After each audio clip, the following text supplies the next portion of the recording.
নমস্কাৰ। এই মুহূৰ্তত কেৱল ৰাতিপুৱাৰ কেইবাটাও বিগ ব্ৰেকিং নিউজ। আজি হৈছে 24 জুলাই। এতিয়া অসমৰ লগতে ভাৰতৰ বিভিন্ন প্ৰান্তৰ পৰা যুগুত হৈছে কেইবাটাও গুৰুত্বপূৰ্ণ খবৰ।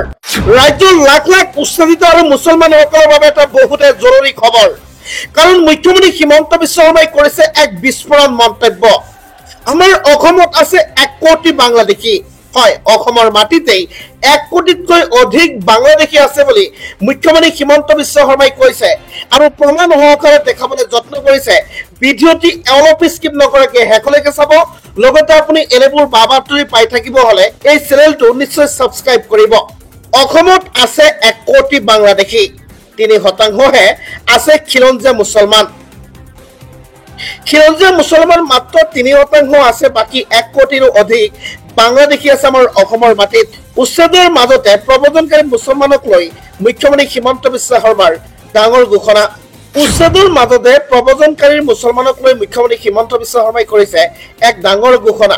অসমত আছে 1 কোটি বাংলাদেশী, 3% আছে খিলঞ্জীয়া মুছলমান। আজিৰ তাৰিখত 2011 লোকপিয়লৰ তথ্য অনুসৰি অসমত মুছলমানৰ জনসংখ্যা 34% আছিল। যদি খিলঞ্জীয়া মুছলমান বাদ দিওঁ তেন্তে 31% হ'ব প্ৰব্ৰজনকাৰী মুছলমান। 2021 পৰা 2031 চনলৈ ইয়াৰ সংখ্যা আৰু অধিক বৃদ্ধি পাব। 2021 পৰা 2031 লৈকে অধিক বৃদ্ধি পাব বুলি মুখ্যমন্ত্ৰী হিমন্ত বিশ্ব শৰ্মাই কৰিছে ঘোষণা। 2041 চন পৰ্যন্ত অসমত প্ৰায় 50% হ'বগৈ বাংলাদেশী প্ৰব্ৰজনকাৰীৰ সংখ্যা।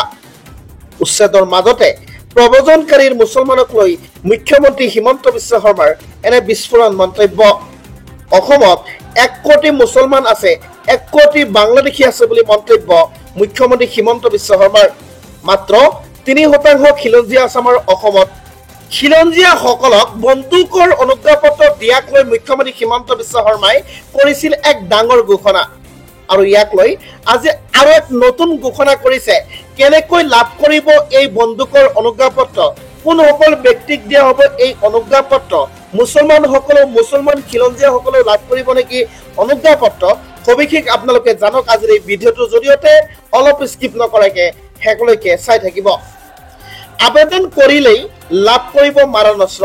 হয়, আপুনি আবেদন কৰা দেৰি, আবেদন কৰাৰ লগে লগেই আপুনি মাৰণাস্ত্ৰৰ অনুজ্ঞাপত্ৰ লাভ কৰিব বুলি মুখ্যমন্ত্ৰী হিমন্ত বিশ্ব শৰ্মাৰ ডাঙৰ ঘোষণা। মাৰণাস্ত্ৰৰ অনুজ্ঞাপত্ৰক লৈ নতুন ঘোষণা কৰিছে মুখ্যমন্ত্ৰী হিমন্ত বিশ্ব শৰ্মাই। অনলাইন আৰু অফলাইন দুই ধৰণে লাভ কৰিব মাৰণাস্ত্ৰৰ অনুজ্ঞাপত্ৰ। আবেদন কৰিলেই মুহূৰ্ততে প্ৰশাসনে দিব মাৰণাস্ত্ৰৰ অনুজ্ঞাপত্ৰ। আবেদন কৰিলেই মুহূৰ্ততে আপোনাক মাৰণাস্ত্ৰৰ অনুজ্ঞাপত্ৰ প্ৰদান কৰিব প্ৰশাসনে। স্থানীয় আয়ুক্তই নিৰ্ধাৰণ কৰিব মাৰণাস্ত্ৰৰ অনুজ্ঞাপত্ৰৰ যোগ্যতা। স্থানীয় আয়ুক্তই নিৰ্ধাৰণ কৰিব কাক দিব পৰা যাব, কাক দিব পৰা নাযায়। 1 অথবা 7 আগষ্টত আনুষ্ঠানিকভাৱে মুকলি কৰা হ'ব বিশেষ পৰ্টেল, আৰু সেই পৰ্টেলৰ জৰিয়তেই আপুনি অনলাইনত আবেদন কৰিব পাৰে, আৰু আবেদন কৰাৰ লগে লগেই প্ৰশাসনে আপোনাক অনুজ্ঞাপত্ৰ দি দিব। পৰ্টেলৰ জৰিয়তেও নিৰাপত্তাহীনতাত ভোগা লোকে কৰিব পাৰিব আবেদন।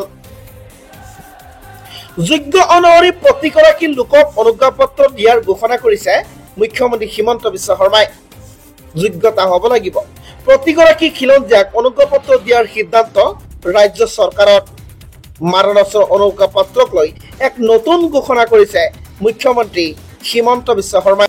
ৰাজ্যবাসীক দিবলৈ এটা ডাঙৰ খবৰ, এটা বহুতে গুৰুত্বপূৰ্ণ খবৰ। হিন্দু খিলঞ্জীয়াসকলক বন্দুকৰ অনুজ্ঞাপত্ৰ দিয়াক লৈ পুনৰ গৰজি উঠিছে নেমচুৱে। আজিৰ দিনটোতে নেমচুৱে বহুত কেইটা ডাঙৰ মন্তব্য কৰা দেখা যায়।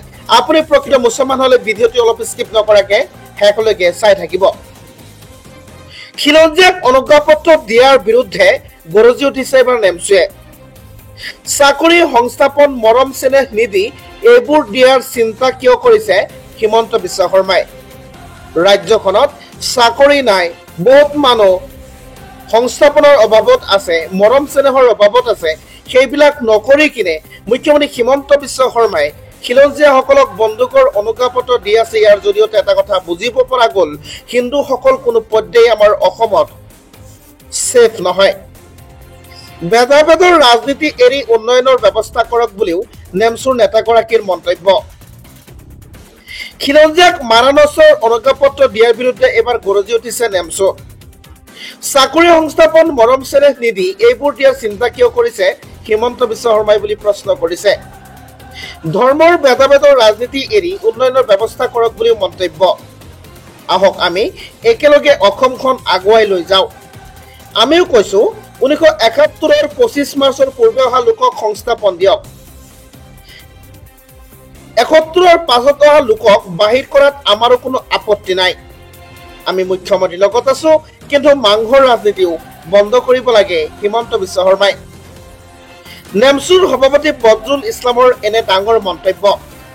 খিলঞ্জীয়াক মাৰাণসৰ অনুজ্ঞাপত্ৰ দিয়াৰ বিৰুদ্ধে গৰজি উঠিছে এবাৰ নেমচুৱে।